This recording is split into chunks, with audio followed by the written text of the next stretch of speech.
Ha ku ciyaarin dareenada dadka kale. Laga yaabee inaad ciyaarta ku guulaysato, balse aad ku weydo qofka adiga aad jeclayd. Markasta uu qalbigaagu buko, waa markastoo aad aragto xumaanta. Xitaa kan wanaagga kuu samaynayo, waxaad moodaa inuu kuu wado xumaanta adduunka ugu xun.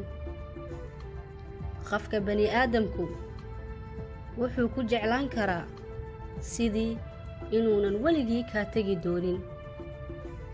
Sidoo kalena wuxuuna kaaga tegi karaa si uunan weligiis kuu jeclaanin.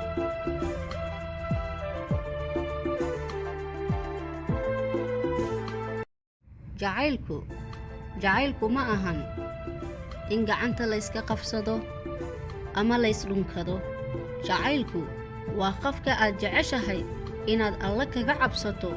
Waa danayn, ixtiraam, kalsooni, aaminaad iyo daacadnimo.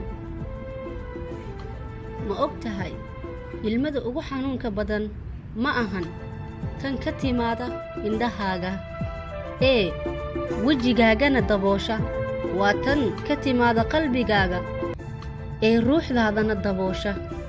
Taasi ayaa ah ilinta ugu xanuunka badan adduunka.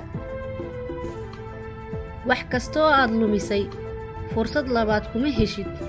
Sidoo kalena iga raali noqo, wax walba kuguma hagaajiso.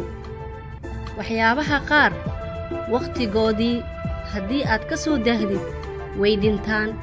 Sidoo kalena balamaha qaar haddii aad ka soo habsaantid ama aad ka soo daahdid waad weynaysaa balanta.